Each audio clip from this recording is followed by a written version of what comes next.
Hi,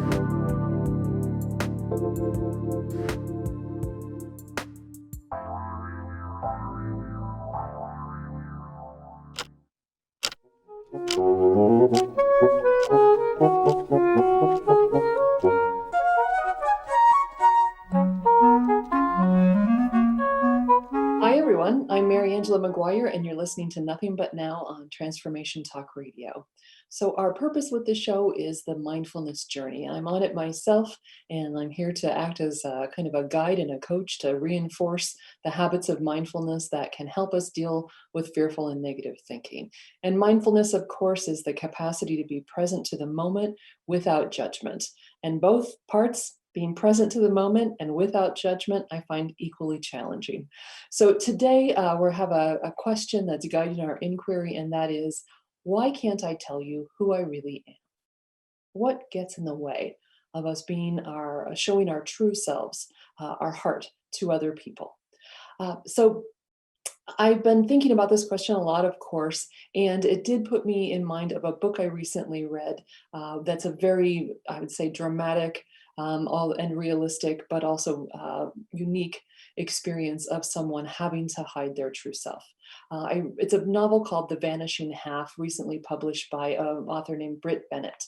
And it's the story of twin sisters, Stella and Desiree, African American women who are born and raised in a very small town outside of New Orleans. And as teenagers, so they were born in the 1940s, in the late 1950s, they moved to New Orleans to get work and to start their adult lives. They both get jobs in a laundry, but after a few months, Stella loses the job. And so she goes to a local department store seeking employment. And when she gets to the office, maybe I don't know if they called it human resources in those days, she's mistaken for a white woman. And she knows she's been mistaken for a white woman because the woman offers her a typing test. And as an African American woman in the late 1950s in New Orleans, this is not the kind of job opportunity or kind of work she would have expected to be able to do or allowed to do in a department store. So, but she's very light skinned, as is her twin sister. And so she takes the test. She's actually quite a good typist. And so she passes the test and she gets a job as a secretary, as we called them in those days, with a manager in the department store. So she has, not misled anyone, right? There is simply a misrecognition started by someone else. And because of it, she decided in that moment to run with it, to run with this misrecognition and the opportunities that it afforded her. But it meant that she had to run also from her sister. She ran from her mother. She ran from her hometown. She ran essentially from everything that she had known throughout her entire life. And for Stella, then passing required a complete erasure of nearly everything that had ever been true about herself and her life. But hiding her past was not a one-time event, right? It was a continuous effort. It meant she concealed herself from too much exposure to the sun for the rest of her life. It meant she avoided questions about her family for the rest of her life. It meant she feigned indifference to the racial politics of the day, fearful that an attitude or a perception she might have might in some way give away her true racial identity. And it meant, above all, ignoring the pain in her heart that was caused by the relationships from her past that she had sacrificed in order to maintain relationships in the present. She couldn't allow her true self to be seen because the culture she lived in, a culture that included her husband, her child, her neighbors and friends, the country where, initially at least, her marriage was illegal, would reject her if they knew that she was Black. Though few people experience the particulars of passing, the pervasive fear and risk embedded in someone like Stella's daily life, the catastrophic consequences of a failure to pass, and a culture that routinely reinforced her deepest fears about her failure to pass if that were to happen. It is the case that there are things about ourselves that most of us believe we must hide in order to be accepted by others. That feeling of needing to hide something about ourselves, I would say, is likely a universal experience. So today, the question I start with is, why am I afraid to tell you who I am? Um, the answer is because it's all I have, and you might not like it. And that's a very difficult thing to think about, isn't it? That I have to hide something about myself because if you really knew who I was, you might not like it, and I don't have anything else to offer. So before we explore that challenging thought more deeply, let's breathe. We breathe so that we can feel calm, so that we can focus our mind, so that we can enhance clarity and attention. And we breathe in a particular way for this segment or this moment anyway, which is first we try to pause when we get to the top of our inhalation, and we try to make the exhalation slightly longer. And the easiest way to do that is to count. So count to 4 on the inhale and 5 on the exhale, whichever works best for you or what combination. And then we use mindfulness educator Laurie Cameron's idea of 3 deep breaths. And for the first breath, we simply pay attention to the sensation of the air entering and exiting our body. For the second breath, we try to notice any place in our body where we feel tense and relax. And then for that third breath, we try to pay attention to and express to ourselves our intention for this moment. What is it that we need right now to be calm, clear, and present to the moment? So, first breath, just pay attention to your breathing.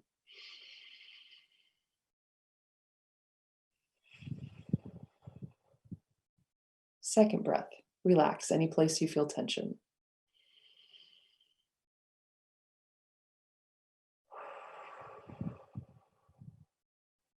And third breath, set your intention for this moment.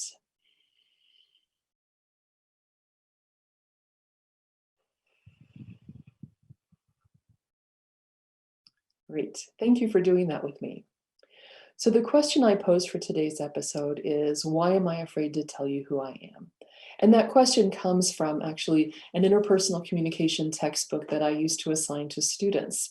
And when we arrived at that section in the text, we'd inevitably talk in terms of illustrating the concept or the question in this case, the way people often act at the beginning stages of a romantic relationship. Think about your own experience with that. Did you ever laugh at a joke that you didn't think was particularly funny? Did you feign interest in things you didn't really care for that much, just to be a good sport, to go along with things? Maybe you went to movies you didn't really like, watched a little too much football, tried, I don't know, karaoke. Did you choose clothes based on your idea of what the other person expected of you, what you assumed that they expected, what you thought they thought about you, right? Or that what you thought they wanted to see from you or of you? And when did that end in a relationship? You know, once you've dated someone long enough, it becomes kind of difficult to say, really, I hate rom-coms, or I have zero interest in sports, or I don't want to drive every time we go out. I don't want to pay for everything every time we go out. I don't want to get dressed up every time we go out. You know, in those early days, we spend so much energy figuring out how to be appealing to the other person that our genuine preferences, our genuine desires, our genuine self is oftentimes eclipsed. And more than one relationship is foundered when that work stops because it's not something that we can sustain usually for a lifetime. Right? And there's a sense that we or the other person or both of us have not just been hiding something about ourselves, but I think a more fundamental way of thinking about it, we've been hiding the truth about ourselves. And that can bring things to a pretty quick end. I can't tell you who I really am because you might not like it, and that's all I have. You know, the examples in this that I've been talking about, most of them are relatively minor things, and they represent differences that many relationships can sustain, right? Having differences of opinion about what are good movies, what's a good way to spend time, can actually create a kind of spaciousness in the relationship that we don't have to do everything together. We don't have to like all of the same things. But it can also go deeper, can't it, when we think about ways that we might be hiding our true self from another person, and not just in romantic relationships, but in other aspects of our life as well. It does make me sad to imagine that these trivial things are often things that think we need to hide. And the other thing that makes me sad is the idea, that habit of hiding, like we've talked about so many times in terms of mindfulness, we want to become aware of our habits of mind. And do we have a habit of mind of hiding ourselves from other people? That's what I want you to be thinking about is what are some of those deeply ingrained habits that you have that actually are a way of hiding yourself, your feelings, your opinions, your thoughts, your past, your preferences, your desires from the other person. And that's when we're going to take a break. And when we come back, I'm going to talk about my own experience of realizing what I had been hiding from people around me. And but again, I want you to be thinking about those experiences in your life. And the a second kind of question is not is so the first is what am I hiding? And the second thing to ask is really what's the story I'm telling myself about why I need to hide? You know, if we think about the novel and Stella's story, it gets laid out very clearly. There, the consequences for hiding or for failing to hide her true self were enormous. But for most of us in our daily lives, I think that there are simpler answers, and the consequences are probably less devastating than we imagine to show our true selves. So we're going to take a break, and when we come back, we'll talk more about what we hide from others and why. You're listening to Nothing But Now on Transformation Talk Radio.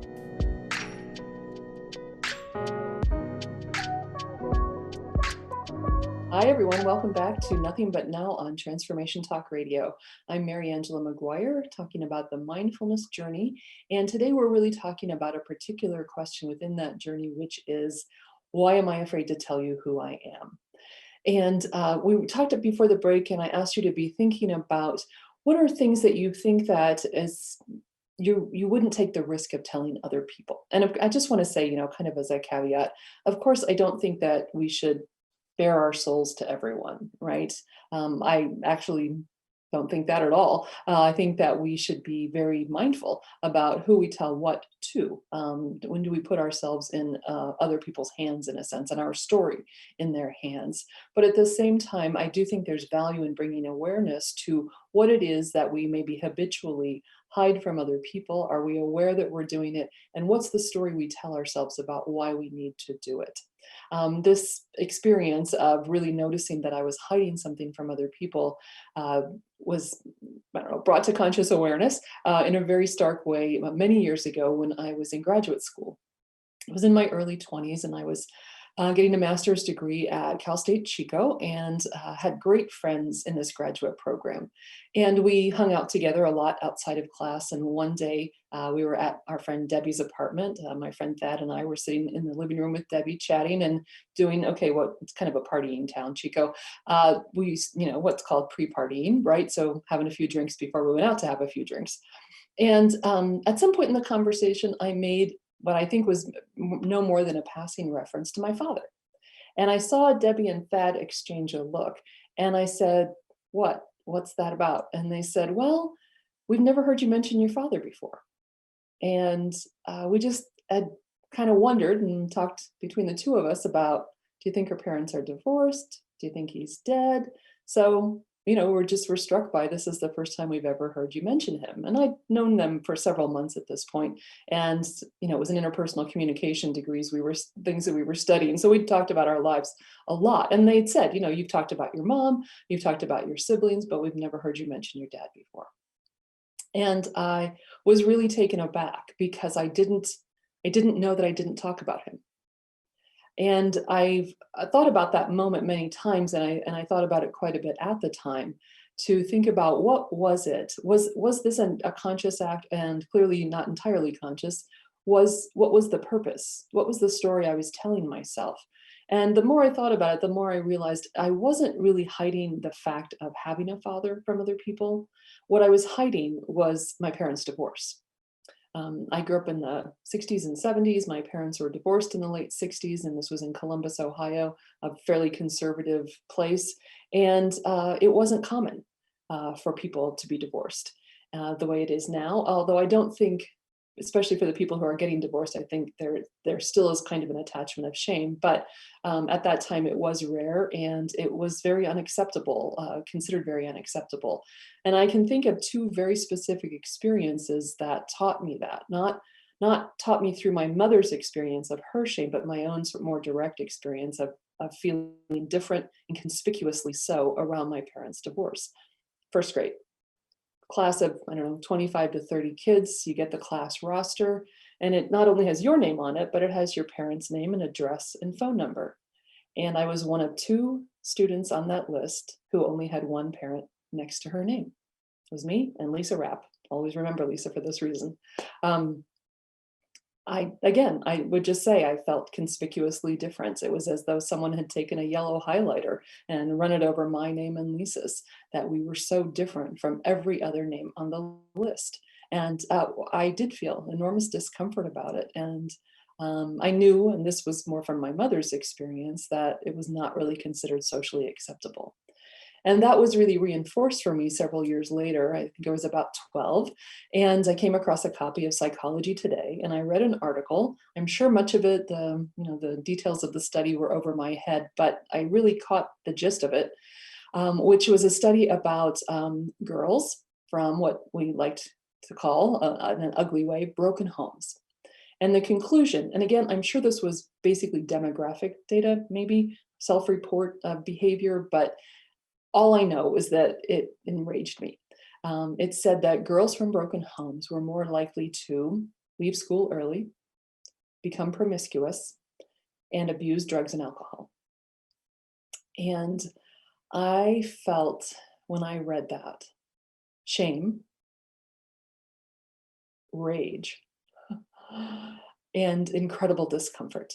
I couldn't imagine that people who didn't know me could, this was a kid's understanding, do research and try to and imagine that they could predict how I was going to live my life based on one fact about my life over which I had zero control.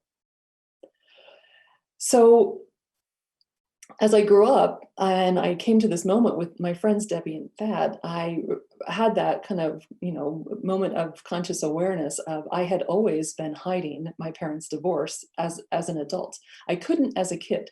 I lived in a small town. I had a lot of older brothers and 4 older brothers and an older sister, so who went to school with my friends' older brothers and sisters. So I felt in some ways like I lived in a fishbowl, and everybody knew everything. I always had that sensation that my family's problems were on display for the world to see. In some ways, in a crazy way, magnified by the fact that we literally lived across the street from the elementary school, the junior high, and the high school. So there was that kind of fishbowl feeling. And when my mother and I left Columbus when I was 18 and moved to California, I do believe there was a kind of fresh start for me, and that I didn't have to talk about those things, and that no one I knew those things about me. And so that no one I met would jump to that conclusion that I felt was embedded in that Psychology Today article of, oh, she's from a broken home. She must be getting ready to leave school early. She's going to be promiscuous if she isn't already. She's going to abuse drugs and alcohol. That sensation, that feeling really did stay with me for a very long time. And you can think about what did I do with my life as a result? Well, I did get a PhD, so, bite me, right? And I learned somewhere along the line that the definition of promiscuous is people who like sex more than you do. And drugs and alcohol, I'm not in favor of drug and alcohol abuse, but there are lots of social conventions about what's an acceptable use, what's an acceptable drug, etc. So these things are not simple and clear cut and easily managed, but the assumption and being vulnerable to other people's assumption was something that really shaped how I saw myself, so much so that even in my mid 20s, with people who probably weren't going to judge me on that basis, I still assiduously avoided talking about that aspect of my family's life. And I want to go back to a quote that I've used before because I think it's so helpful, and that's Martha Beck's discussion of integrity. And she says, it means living in integrity means expressing and doing what's true for you in all situations. But this is the part that I think we really struggle with in terms of hiding. It's departing from the truth in any way, right? It's offering the fake smile. It's flattering an awful boss. It's marrying for money. It's hiding ourselves from other people. And we become two people, the truth knower and the lie actor. And it's duplicity, and duplicity, not social non-compliance, is the real enemy of joy. That's what really gets in our way of living a mindful, truthful, happy life, is that duplicity and that sensation that we must engage in that duplicity in order to be socially acceptable. in order to be seen as complying with society. And that's what I want you to be thinking about now is what's happening for you? What story do you tell yourself about why you need to hide some aspect of your life? For me, it was this idea that I learned in a magazine article that somehow the world was going to judge me and judge me negatively, right? To leave school early, to be promiscuous, to abuse drugs and alcohol. None of those are things you put on your resume. None of those are things you say, hey, look at me. How great is this? Right? So I felt that I had to hide something about my family life to avoid so that I would not be vulnerable to other people's assumptions and judgments about who I must be in relationship to the larger world because of this fact of my life. And so, what might you be thinking about in this moment to say, is there some place in my life that I routinely don't talk to people about? And it might be that you think of it and say, but it's painful and I don't want to revisit it. It's not other people's business. And certainly we're not obliged to, as I said before, tell everybody everything. But are there places when you look at it and you say, really, I do associate that with a particular story? I associate this thing that I hide with a particular judgment I think people will make about me if they knew that this was true about me. That's what I think is the capacity or the opportunity for liberation, is to be able to say, what's the story? Is that story really true? Right? Um, in a funny way, over time, so I get a PhD and I go into academia and I become a professor and I enter this world where I actually am a little bit more consciously aware of hiding because it seems to me a very rarefied air where people, and again, I'm assuming, come from perfect families that they were able to go on and do these amazing things and become amazing scholars and teachers, etc. I feel like I'm probably the only one who comes from this difficult background. And, there's two things about that I think are really important. And one is that when I am perceiving myself as vulnerable to other people's judgments, I'm also vulnerable to my own judgments. The chances are, if I'm hiding something because I'm afraid you're going to judge me, I'm probably already judging you.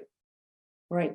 And that's what I learned, of course, over the time of a career in higher education was people came from all sorts of backgrounds. And maybe we went from a place where, if you were the son or daughter of an academic, that meant you could become an academic, to a place where really recognizing and understanding that people can be smart and come from all sorts of backgrounds and do amazing work. And we almost celebrate when we can get our minds the right place to say, isn't it fantastic that people come from such a variety of backgrounds to be teachers in higher education? But I think the real key is asking myself, when I'm afraid of your judgment, am I also then in this place where I'm judging you? So we're going to talk more about that, and we're going to talk when we come back about what are the mindfulness practices we can use to really gain and bring to greater conscious awareness those stories that we might be hiding from others, and the facts we might be hiding from others, and the stories we tell ourselves about why we need to hide those things from other people. So I'm Mariangela Maguire. This is Nothing But Now on Transformation Talk Radio, and we'll be right back.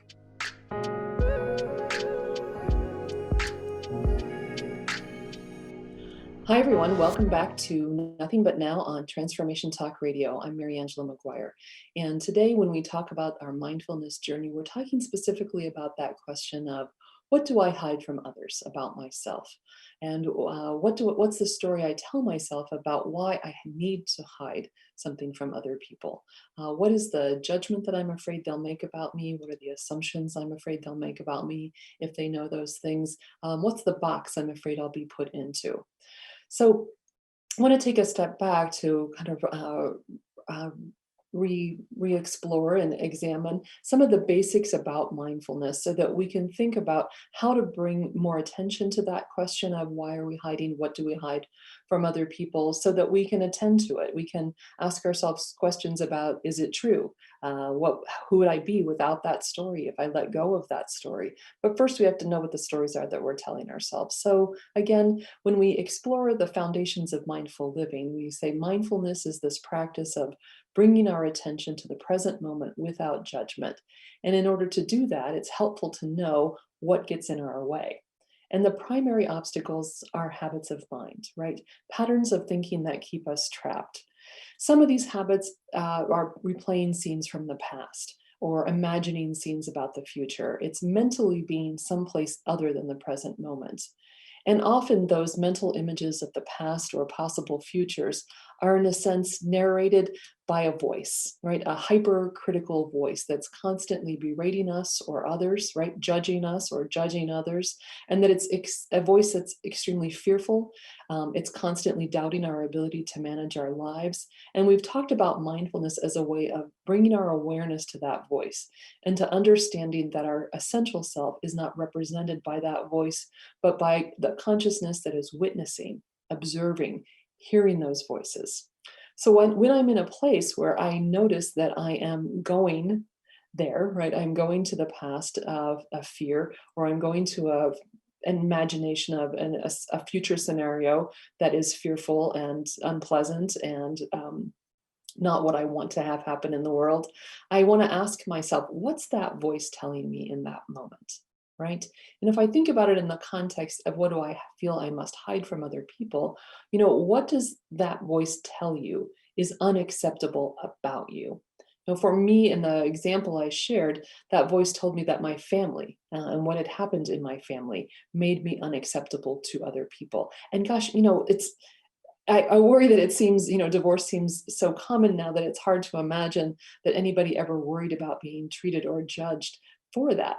But you can watch old movies or old or novels set in previous eras where people were really, in a sense, cast out of society. And my mother felt very much that that's what had happened to her. She felt very abandoned by people around her in her social setting because she was divorced. And so that's what that voice told me, and it was super persuasive. And I also then think that once we might be able to ask that question, what's that voice telling me is unacceptable about me or my family or my circumstances?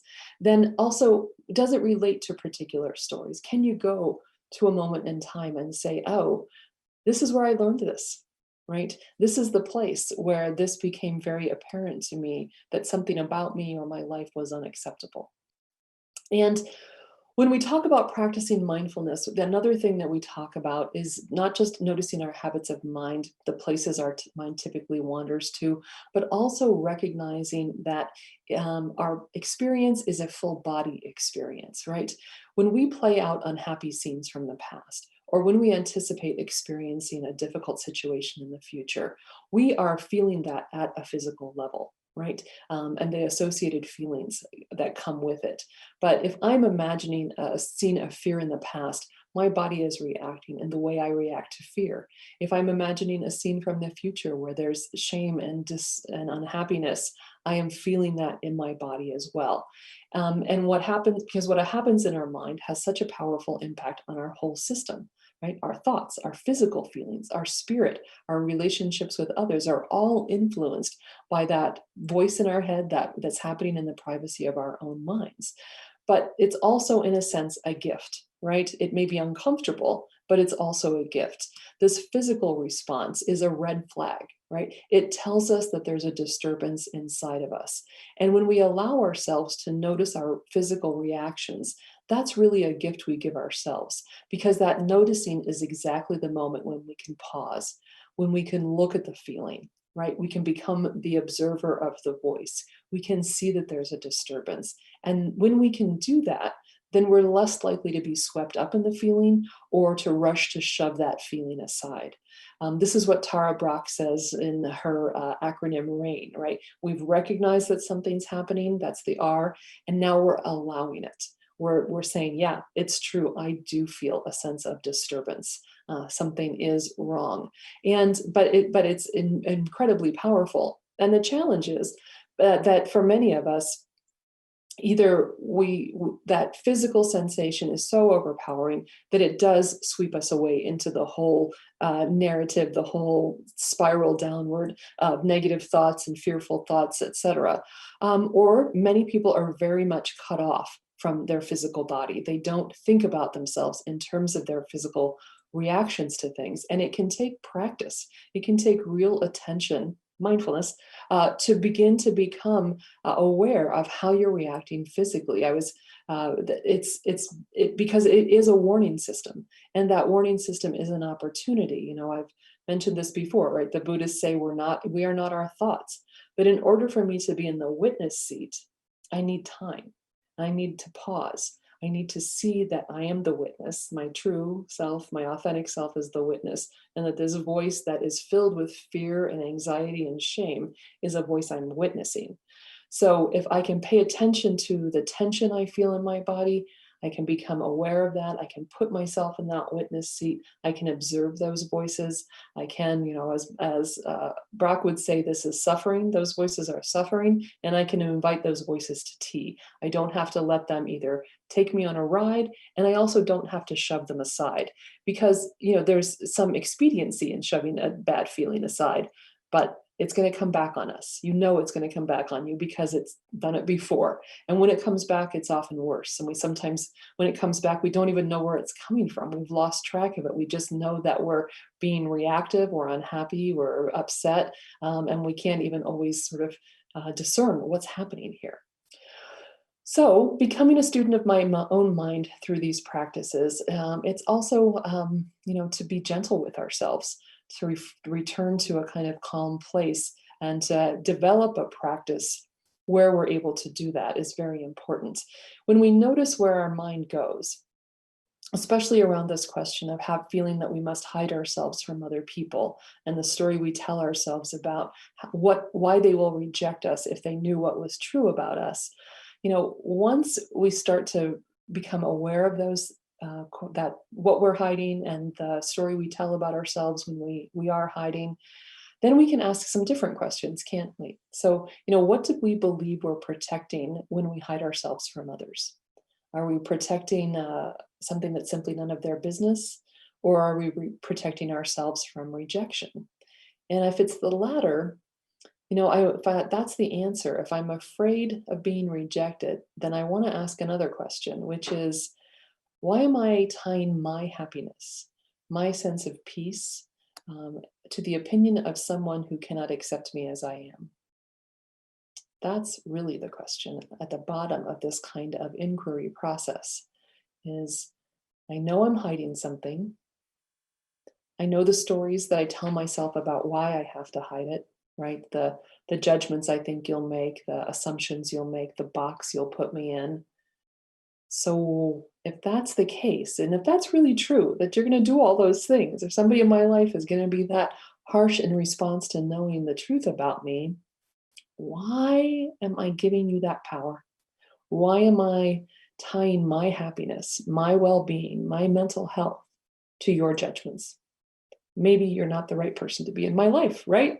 And this is one of those things where that judgment trap is so insidious, right? Because we're filled with self-judgments, we then sort of give other people permission to judge us as well. And to unravel all that judgment is really powerful. And it's something that can happen through mindfulness practices. Because when I become aware of that habit of judgment, I'm aware of a lot, right? I'm aware of my sense that you are judging me, and I can ask myself, in the words of Byron Katie, is it true, right? Who would I be without the thought that you are judging me, right? But also, am I judging you?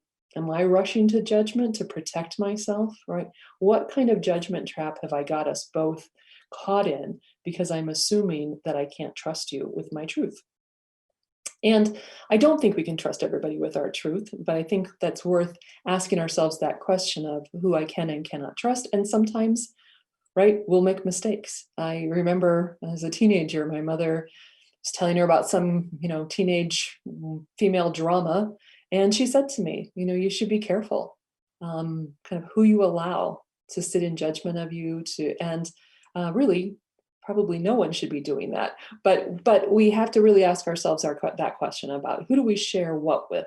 And when we do that, sometimes we will get hurt in the process, but we will also learn to discern who's capable, who's trustworthy, and that's information worth knowing. And not everyone should be allowed to be in that position with us, but we also need to untangle, are we rushing into a judgment space unnecessarily? So we're going to take the final break, and when we come back, we're going to talk about some more strategies, some specific strategies for bringing ourselves to a higher level of mindfulness so that we can understand when it is that we hide ourselves from others, what stories we tell ourselves about why we need to do that, and what we can do then to get out of that judgment space. I'm Mariangela Maguire, and you're listening to Nothing But Now on Transformation Talk Radio.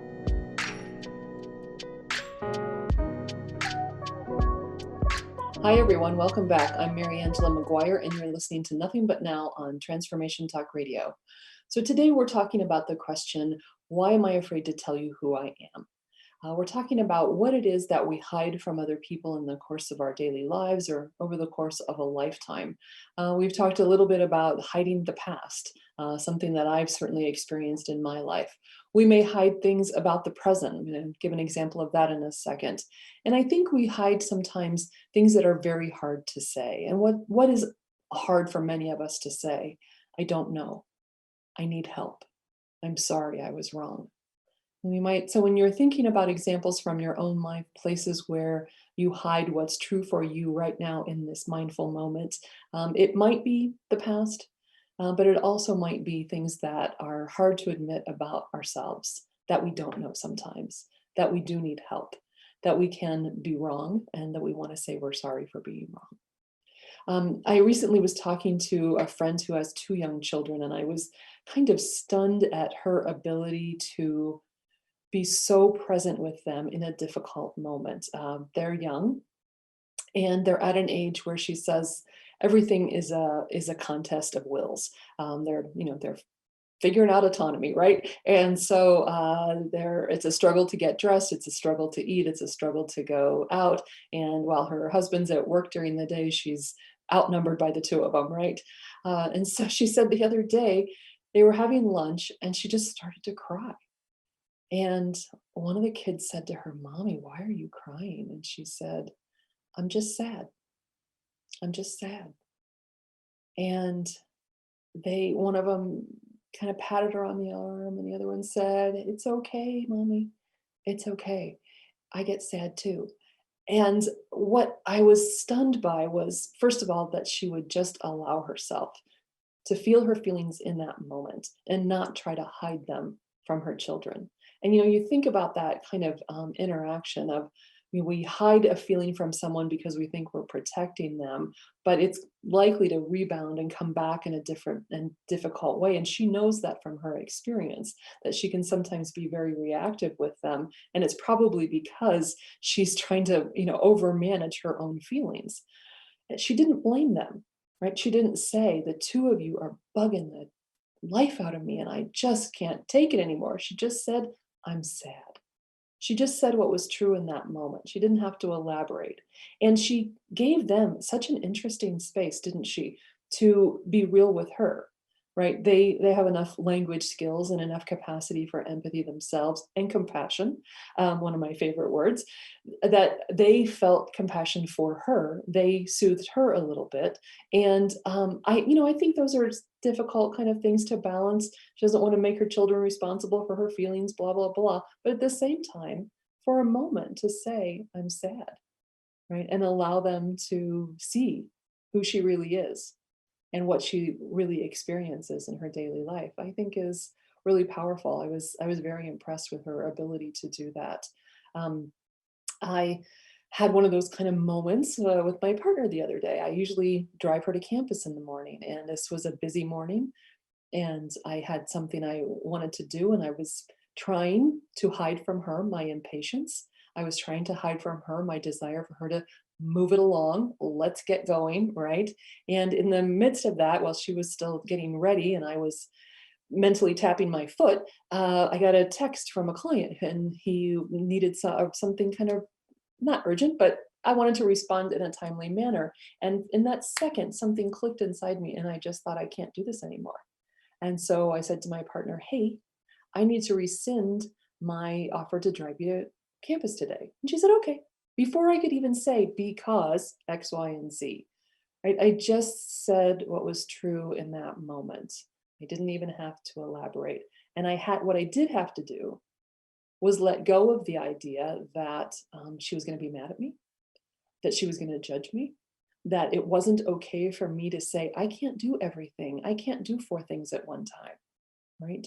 So whether it's hiding something from the deep past, something about which we feel shame, or something from the immediate moment where we are stressed and not sure how to proceed, all of us have things that we are hiding throughout the day with people around us. And the challenge is, can we bring conscious awareness to that so that we can make more mindful judgments about whether or not we really need to hide those things, and to think about the risk, think about the opportunity to be vulnerable to another person, as my friend was vulnerable in front of her children, as I honestly, as trivial as it was, felt vulnerable with my partner to saying, I can't do everything at once, and I'm not going to do this thing I said I would do for you, right?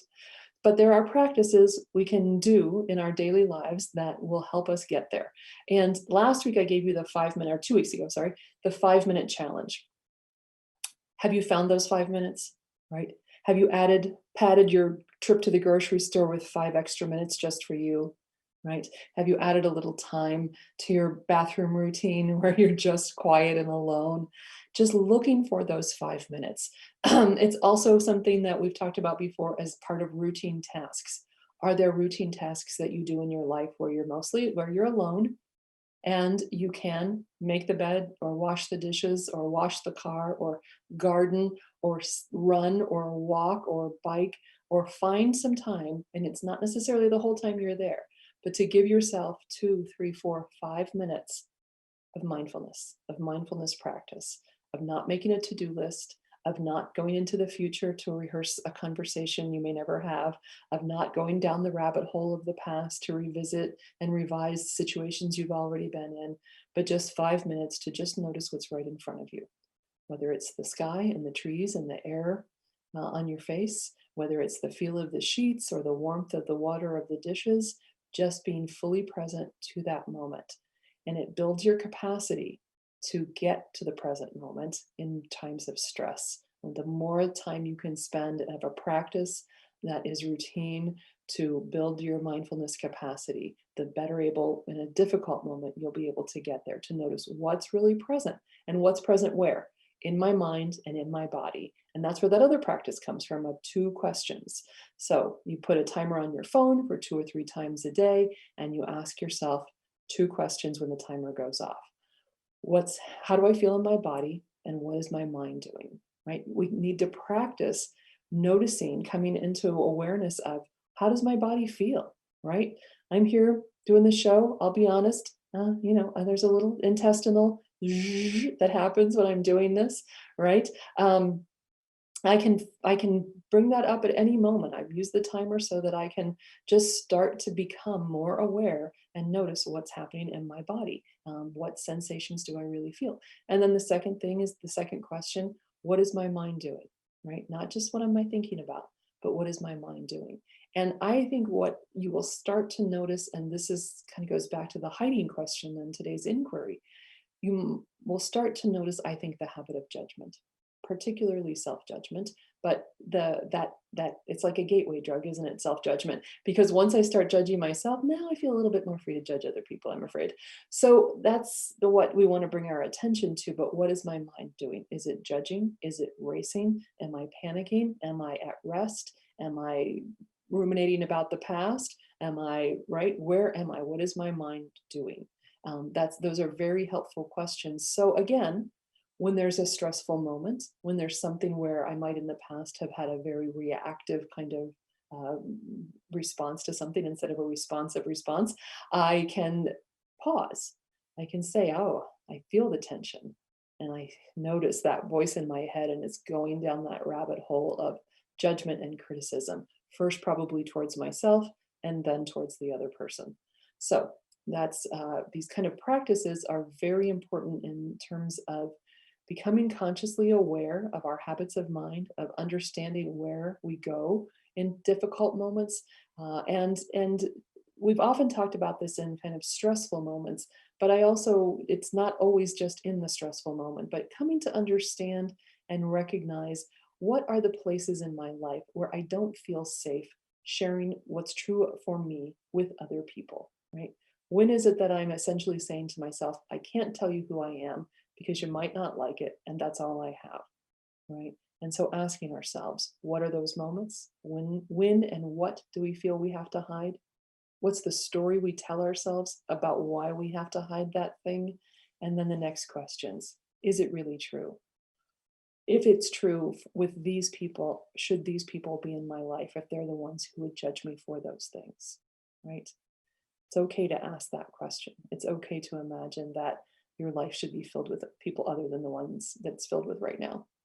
So we're certainly not all passing in the way that Stella from The Vanishing Half had to pass, and the incredible circumstances that made that an appropriate or somehow livable reality, although it was very painful to sustain. But we are probably all hiding one thing or another from the world around us, the people around us. And today I'm hoping that you're thinking about what those things are in your life and how you might bring them to conscious awareness and work on them. This is exactly the kind of thing I talk with clients about all the time. So if you're interested in my work, you should contact me. You can contact me at Maguire Life Coach, which is my website. And there's a little form you can fill out, reach out to me, and we'll find a time to talk. You can also just email me at mariangelamaguire.com. The first conversation with me is always free, and we'll talk about what it is you hope to get from the coaching experience. And then I'll describe this inquiry method that I do with people, and we'll talk about what kinds of questions I ask, the focus that we have on kind of the present and going forward. And we'll have a short session in that first hour so that you can make a decision about whether or not this kind of inquiry process will be helpful to you and getting unstuck if you feel stuck, of learning to think differently about the fearful and negative thoughts that might be really interfering with your happiness on a day-to-day basis. So you can contact me at maguirelifecoach.com or at mariangelamaguire at gmail.com, and we'll set up a time to talk.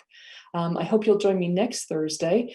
Every other week, we do the Voices series. And next week, we're having a repeat, not of the show, but of a guest. I have a guest coming back, my friend Courtney Hill. He's a young videographer and teacher in Chicago. I interviewed Courtney a few weeks ago, and we had a great conversation. He was able to talk about, he's had a really interesting life. We traveled all over the world and has had a lot of really interesting insights about his experience growing up. But afterwards, we had another conversation, and he said, I'd like to talk more about race and race matters more directly than we did in our conversation. So I said, please come back. Let's have that conversation. So that's what we're going to do next Thursday. Nothing But Now is on Thursdays at noon Pacific time, 3 Central time, or no, 3 Eastern time, 2 Central, right? All that. So I hope you'll join me then when I talk to Courtney Hill. Let's take it out with 3 more deep breaths.